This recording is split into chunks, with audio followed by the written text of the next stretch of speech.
230 accelerated pre-calc. We have our last lesson in Unit 1, which is 1.8, average and instantaneous rate of change. If you had me last year, we did average rate of change, and some of the slides are actually the same. But what you should have in front of you, and pause the video if you need to go grab it, grab a classwork that looks like this in the corner. You'll need it, and then we'll start with the slides. So, quick warm-up, you just want to find the slopes of these three. You can pause the video and do that and go from there.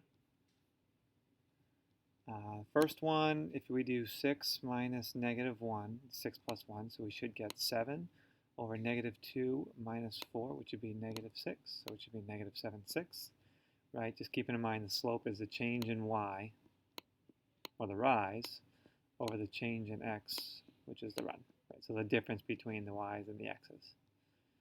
The second one, we'd have 13.5 minus 11, which would be 2.5, over 0 minus negative 15, which is 15.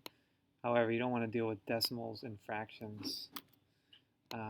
So we're going to double it to get rid of this, so that we have 5 over 30, which we can then just say, okay, that's the same thing as 1/6.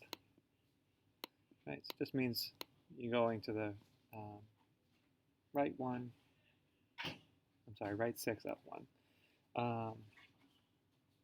Okay. The last one is just a table, so you can pick any two coordinates. It doesn't matter. You can do 12 minus 0 over negative 3 minus 1, 0 minus negative 3 over 1 minus 2, negative 3 minus 12 over 2 minus negative 3. It will never make a difference. In any case, when you get it, you should get the number 3, or negative 3. And that's it. So that's kind of what we're doing today. It's average rate of change, a lot of word problems with these types of questions. But you're basically going to use a slope formula to find the average rate of change. When you think about what is a slope and what a slope actually means, it's basically a straight line. It's an average rate of change, right? Up 1 over 2, or up 3 over 1, the entire length. It's an average of the whole thing. So you can take nonlinear equations like this one's a parabola, and just look at two x coordinates right here, negative 3 and 5, and just say, what's the average rate of change over this interval? So you basically want to look at the y's here at negative 3, look at the y's at positive 5, and then you can even draw a straight line to them if you wanted to graph them. And that would be the average rate of change. It doesn't matter if the graph goes down and then up, or up and then down and then back up. It's just looking at where it starts to where it finishes. What's the average rate of change over that interval? So you'd want to start with negative 3, and you'd plug negative 3 into this equation. And when you plug in negative 3, you should get 32. And then you're going to do the same thing with 5.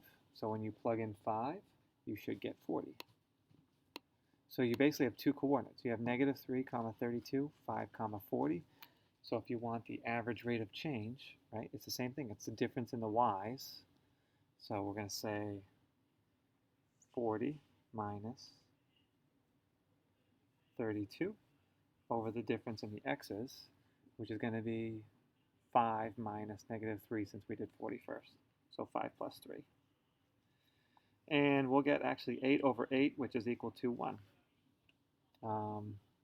Interesting there, but that just means the average rate of change from negative 3 to 5 of this graph is just 1, right? If you drew a line that went right from negative 332 to 540, the slope would be 1 of that line. So a lot of word problems, like I said. Here's one, right? You have a pilot flying an airplane, and then this is kind of the model of the pilot, and this is T is kind of the amount of time, hours after noon, it said, and then the miles that it kind of goes further and further away is the y-axis. So if I said I want to know the average plane's velocity, right, you would do y over x for velocity. You get miles over hours, or miles per hour. So you can actually estimate the average velocity of the plane. So what we want to do is, let's say we wanted from 1 hour to 5 hours. So we wanted the interval from 1 hour to 5 hours, and I wanted to know the average velocity of the plane over that duration. Well, I have to plug in 1, right? Plug in 1 to the equation, and you would get 1 to the third plus 30 times 1 plus 100, which would be 131, which is right there. And then you'd plug in 5 into the equation. You would get 5 to the third, which is 125, plus 30 times 5, plus 100, and you should get 375. Right, so you have two coordinates. You have 1, 131, and you have 5, 375. So the difference, the change in y, 375 minus 131, that's where they get this 244. And the difference in x's is just 5 minus 1, which is 4. So the plane has gone from 1 hour, between 1 hour and 5 hours, it's traveled 244 miles over the course of 4 hours. So if I said, what's the slope? You would say 244 divided by 4, which is 61 miles per hour. Right? Whatever your label is in the y-axis, divided by the x-axis, that's always going to be your label for these word problems. Okay. And then estimating velocity is a new concept. We didn't do this last year for the Algebra 2 guys. So, one more thing I forgot to mention. This line, if you draw a straight line from the 2 points, we call that a secant. You do want to know that. It's called the secant line. All right, instantaneous rate of change. So let's say I wanted to know how fast something was going at a specific time. So not really over an interval. I want to know, the speed of the airplane at 2 hours. Like, so once it hits 2 hours, what's the speed of the airplane right then? So that's why we call it an instantaneous rate of change. So an object is traveling s yards in t minutes, and this is the function, right? So the object's going s yards over t minutes. So if I said estimate the object's velocity at 2 minutes, right? How would we do it? Well, first off, we take our equation, and we're going to look at a very tiny interval, right? If you think about the last problem with the planes, it was a 4-hour interval. That's certainly not an instantaneous rate of change. That's a change over 4 hours. But let's say I wanted to do, something like this one at 2 minutes. I could take 2, I could plug in 2 to get right at 2 minutes, and then I can use something like 2.01, and we're going to say that that's instantaneous, right? It's the change from 2 seconds to 2.01 seconds, which is such a small period of time that we can say it's an instant, so it's instantaneous. So if I plugged in 2 to this equation, I would get 50 minus 50 divided by 2. So that's what we're going to do. So we're going to plug in 2 eventually. So we got 50 minus, and then we have 50 divided by 2. And what do we get? Well, 50 divided by 2 is 25, so 50 minus 25 is 25, right? Now, if I plug in 2.01, we can use our calculator, that's fine. I'm going to do 50 minus 50 divided by 2.01. So wait for this to start up.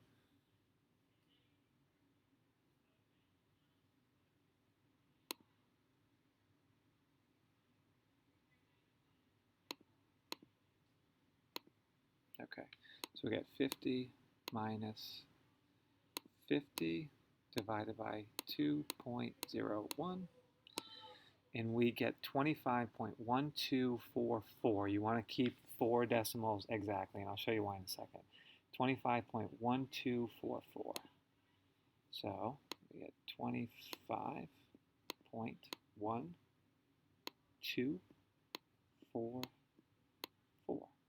So again, I have 2 coordinates. It's the same type of problem with average rate of change, but it's such a small interval that we can say it's instantaneous. I have 2, 25, and I have 2.01, 25.1244. So same thing. You're going to do the change in y. So I'll do 25.1244 minus 25, which would just give me 0.1244 over the change in the x's, which is 2.01 minus 2, which is 0.01. And dividing by 0.01 is the same thing as multiplying by 100. So you should get 12.44. So that's why you want to keep 4 decimals, because when you're dividing by 0.01, which is always going to be where you're dividing by, because you always pick something that's 100th apart, you're going to end up with rounding to the nearest 100th. So our answer, what was the speed of this object at 2 minutes? We have 12.44, and then again the label is y over x, yards over minutes. So 12.44 yards per minute. And that's basically how you do instantaneous rate of change. It's the same thing as average, but it's such a small interval that you can do it that way. Now again, you can still do it a little differently if you wanted to, maybe a little easier. You can graph the equation. So if you have 50 minus 50 divided by x instead of t, right, you can just graph these. You might need to find it on the graph, right? That doesn't do us a lot of good. But when you find it on the graph, you can simply do second trace and then value, and then you can plug in 2, and you get 25, so that's one coordinate, and then you can just do 2.01, and you get 25.1244, right? So this is a little bit quicker. You don't have to plug each in. In this case, plugging in 2 is pretty easy, but as you kind of do more of these problems, graphing it might be an easier way to get quicker answers instead of plugging in everything twice. So, on your own, I want you guys to do these 2 questions. So estimate the velocity of a basketball being shot from the free throw line at 1/2 of a second. So if it says estimate the velocity, I want to know the instantaneous rate of change right at 1/2 second. Right? I want to know what the speed of the basketball is right then. And then do the same thing with this temperature of a room. So the instantaneous rate of change at 5 minutes and then again at 3 minutes. I want to know how much is that temperature changing right at those 2 times. Okay, so hopefully you've done these ones. If you have, what you would have found is hopefully an answer of 7.84 feet per second.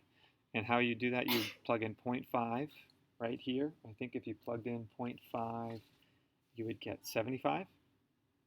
And then if you plug in plug in 0.5, you get 15. Plug in 0.51, you get 15.0784. And then when you do the change in y or the change in x, you get 7.84. Here, at 5 minutes, you should get, what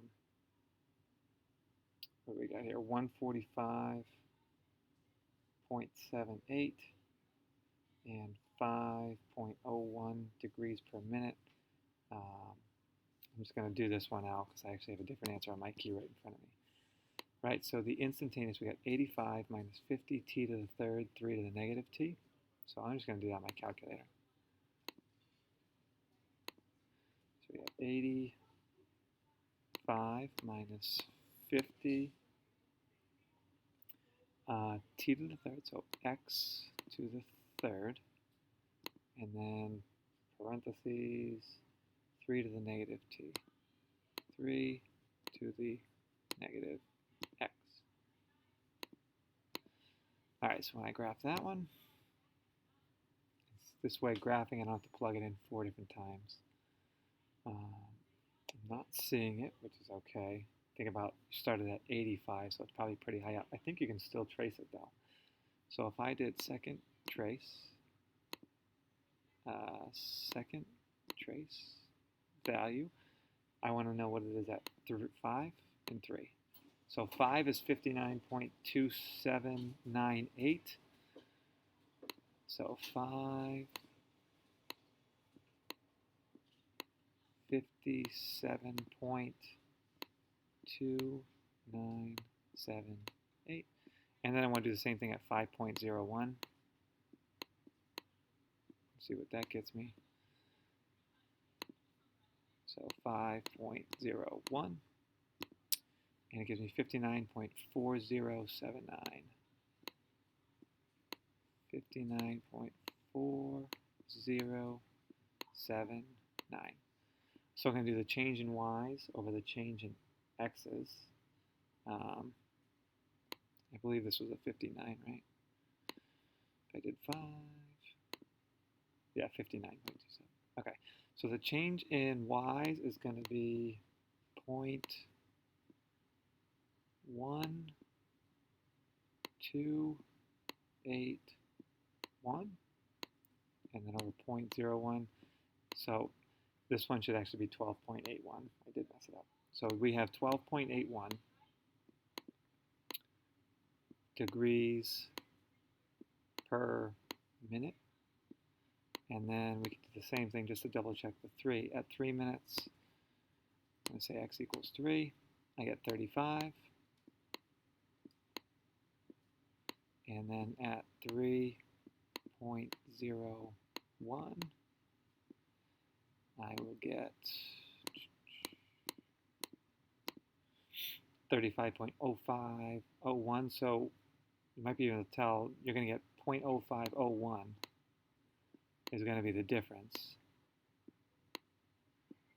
And over 0.01 is the difference in the x's. You're going to get 5 point, so 5 is close, but if you're going to round to the 100th, you'd have 5.01 and then degrees per minute. So those would be your two answers. You can ignore this one. 12.81 degrees per minute, 5.01 degrees per minute. Okay, just a couple related concepts. This is the last slide.